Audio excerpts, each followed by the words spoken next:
أعوذ بالله من الشيطان الرجيم.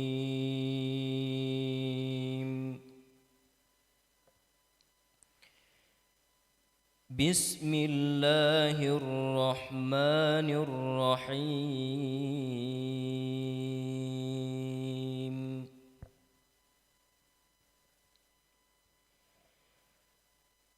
سبحان الذي أسرى بعبده ليلا من المسجد الحرام إلى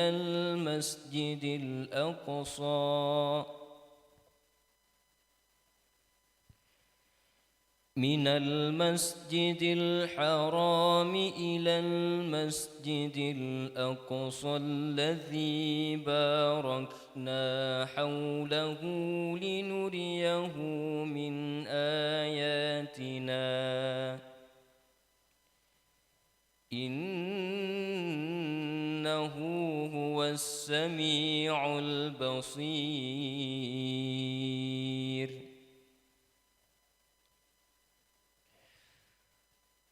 وآتينا موسى الكتاب وجعلناه هدى لبني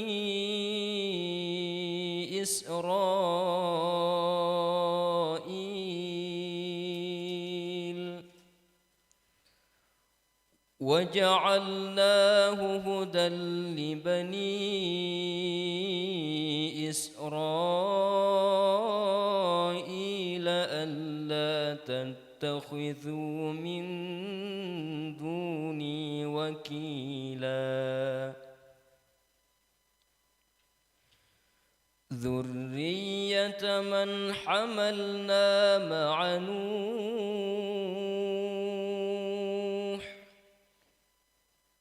إنه كان عبدا شكورا.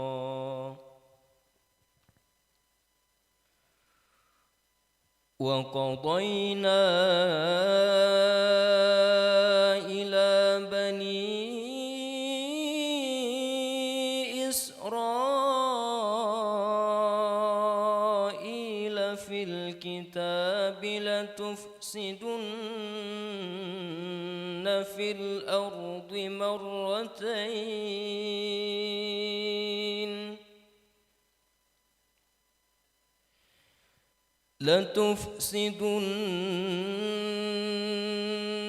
الأرض مرتين ولتعلن علوا كبيرا. فإذا جاء وعد أولاهما بعثنا عليكم عبادا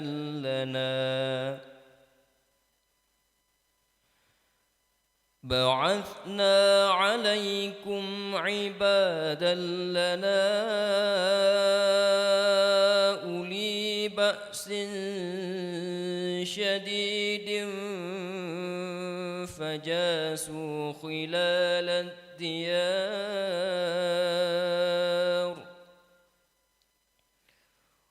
وكان وعدا مفعولا.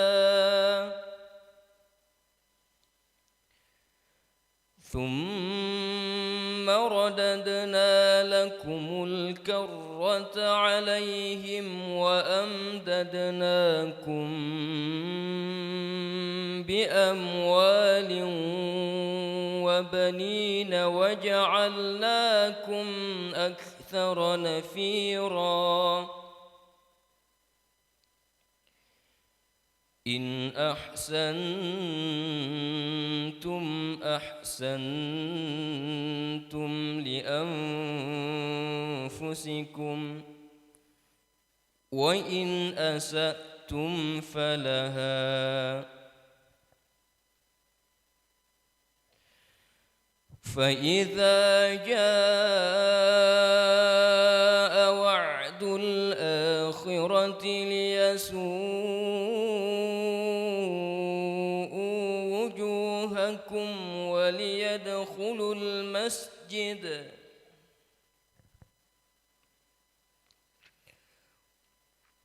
وليدخلوا المسجد كما دخلوه أول مرة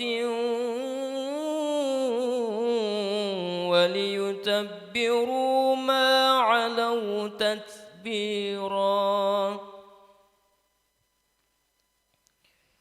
عسى ربكم أن يرحمكم وإن عدتم عدنا وجعلنا جهنم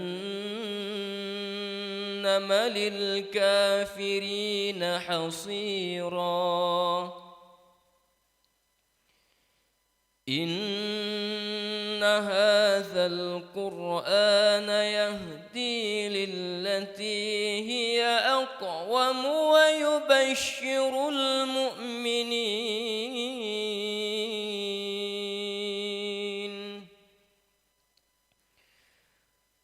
ويبشر المؤمنين الذين يعملون الصالحات أن